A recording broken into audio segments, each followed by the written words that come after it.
Hello mga ka-OMC. Naglalaba pala ako ngayon. Magmamadali na ako maglaba kasi magsusundo ako kay Carlan. Pero ngayon, punta muna tayo sa kabilang barangay. Maghanap tayo ng lutong ulam natin. Lutong ulam sa kabilang barangay. Di parang may iba naman yung luto. Although pare-pares lang naman ng luto, pero magkakaiba kasi yung lasa bawat barangay. Charot lang. Okay, doon muna tayo. Madaming sakyan, no? Kasi nandito kami kasi sa palengke. Dito kasi kami nakatira malapit sa palengke. Kaya kaya naririnig niyo yung mga sasakyan. Tabi tayo. Yan. Dito tayo sa palengke. Kaya ganun, maingay.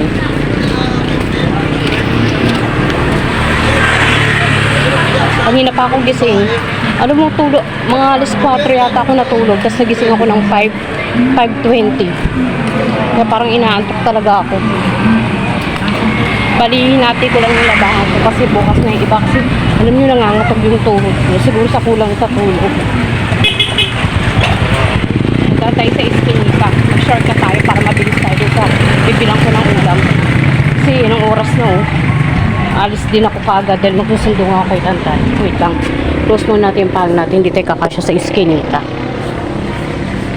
Ba to? Wait lang. Nakasabit kasi sa kamay ko. Ayan. Sabit kasi sa kamay ko yung payong. Kaya ganun. Kaya ang hirap tanggal.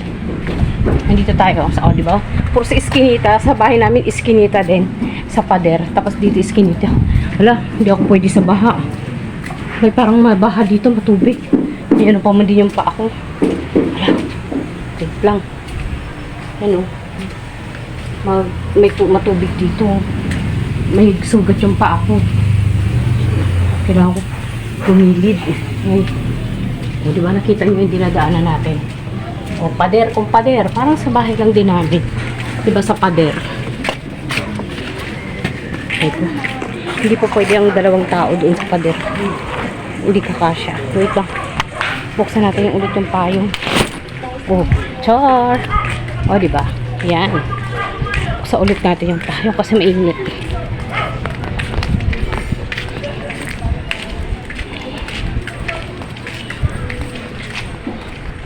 Bilisan natin yung paglakad natin. Para makawit tayo agad. Kasi yun ang oras na. Hindi na siguro ako doon dadaan mamaya sa Espinita. Kasi may sugat yung paa ko. Nakita nyo diba? Parang matubig doon.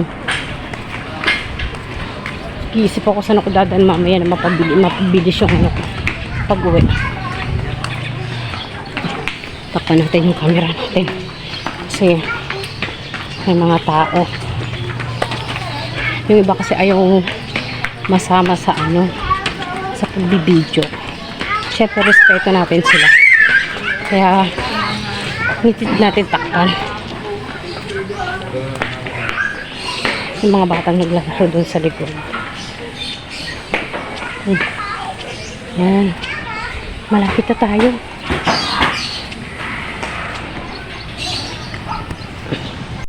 Yan mga ka-OMC, malapit na tayo. Kakaliwa lang tayo.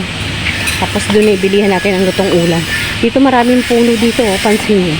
Yung sa amin wala na masyadong puno kasi puro pader. Naku, sirado. Nakita nyo na to na isama ko na kayo dati dito. Naku, siradong bilihan ng lutong ulam. So kaya ako bibili. Bili lang ulit siguro sa dati. Diretso muna ako mga ka-OMC. Sirado. Yan wala sila. Ba't kaya ganun? Minsan minsan nagsisarado na sila. Dati hindi naman sila nagsisarado. Kawit lang tayo mga ka-OMC. Palagi na sila or madalas na talaga sila nagsisarado ngayon. Dati hindi. Ayan Yan Alam mo nyo ba, masarap kasi yung mga tindang ulam nila dito. Kahit yung regular, yung usually na ulam talaga sa bahay, pero masarap. Masarap talaga. Iba yung timpla nila. Yan mga ka-OMC, dito na tayo bibili ng lutong ulam malapit sa school. Okay din naman yung luto dito. Marami rin naman. Pero mas okay doon sa binibilang talaga namin. Pili tayo ng ulam natin. Itong oras maganda bumili dito kasi hindi masyadong matao mga kaos. Wait lang, marami rin dito mga lutong ulam. Ayan. Tingin muna tayo ng lutong ulam natin. Wala akong napili dun. Dito kaya sa kabila. Wala akong masyadong napili. Ang lutong ulam. Dito tingnan natin. Naku, uuwi tayong luhaan. Wala akong nakitang okay na ulam. Wala akong napili. Ayan. Marami kaya dito. Babalik tuloy ako sa barangay namin. Wala eh. Walang masarap na ulam dun. Kahit dito sa sa Pogi. Wala pang sibay. Wala pa mga OMC. OMG. Balik na lang ako siguro sa amin. Kasi wala akong nakitang masarap na lutong ulam. So, balik tayo. Ay, dito meron pala ditong canteen. Dito banda rin. Tingnan natin. Check natin kung meron. Ayan. Samahan niyo muna ako mag-walking.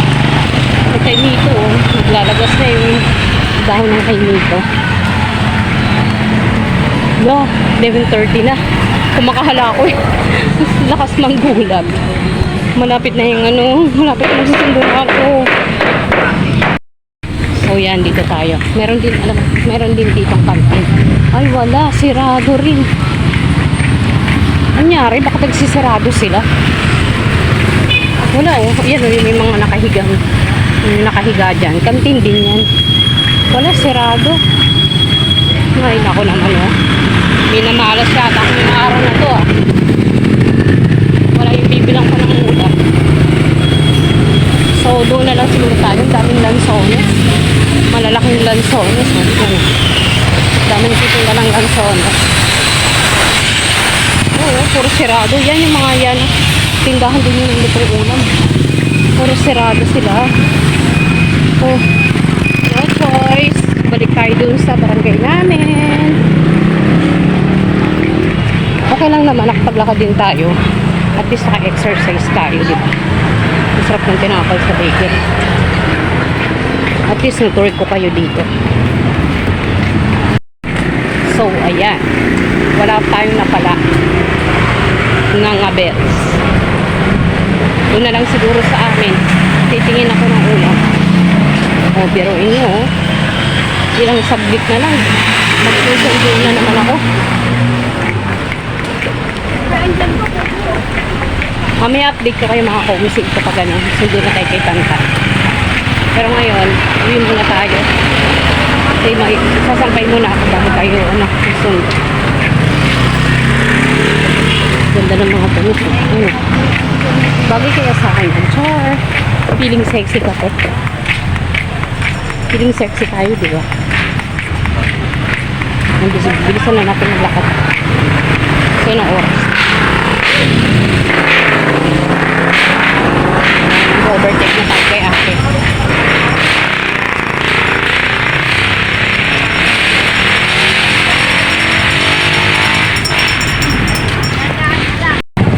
Yan mga kaungsi, on the way na tayo sa school ni Tantan.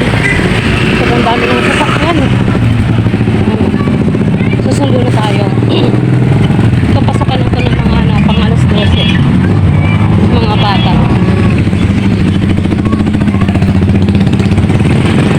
Dito pa lang wala pa tayo sa bandang school. Buhol-buhol na yung buhol-buhol na yung mga sasakyan. Paano po pag nandun na tayo sa school mismo? Kita nyo, daming mga bata, di ba? Papasok pa lang yun sa school.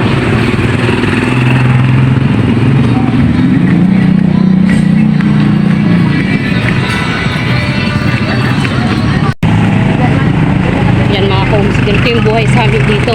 Lahat ng tao busy, oh. Kada kita mong iskinita, sulok, may mga nagtitinda. Kaya busy mga tao dito sa amin.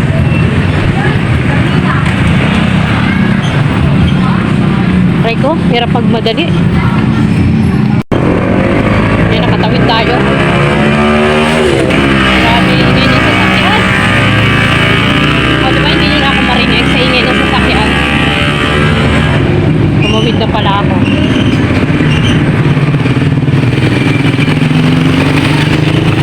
Ayan, busy na rin yung mga tricycle driver kasi magsusundo na rin ang mga estudyante nila.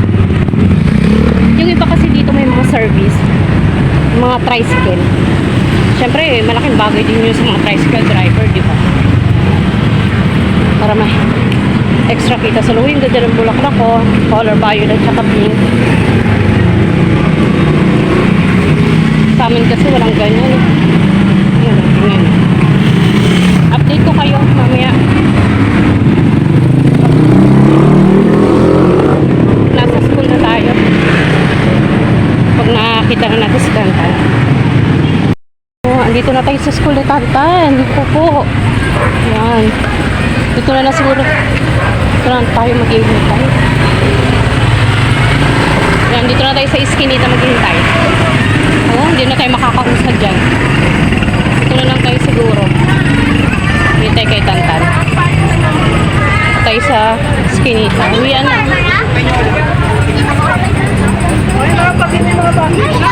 Ayan, hintayin lang natin si Tantan na lumabas. Yan o, ang daming tao. Grabe. Hindi ko ba makita si Tantan? Saan na kaya? Nakita ko na yung classmate. Yan, nandito na si Tantan. Oh, di ba? Uwi na po ni Tantan. Ang tagal ni Tantan lumabas. Kanina pa ako doon. Matagal mo lumabas. Nawala yung mapa ko, pinagkakan. Eh, may pangalan naman yun eh. Wala, hindi Baka natin. naiwan ko sa room. Ay, Tan, parang may tumutulo sa bag mo. Tingnan mo. Wala yan, ito yun. Ang tanong, nalagyan ba natin ng section yung mapa mo? What? So, hindi napasa pa rin yung Pilipino. Di pa rin. Yan, pauwi na kami ni Tantan. Dito, bebe. Lagot patay. Ako. Hindi, baka makita mo dun sa school. Inanap po ba kanina?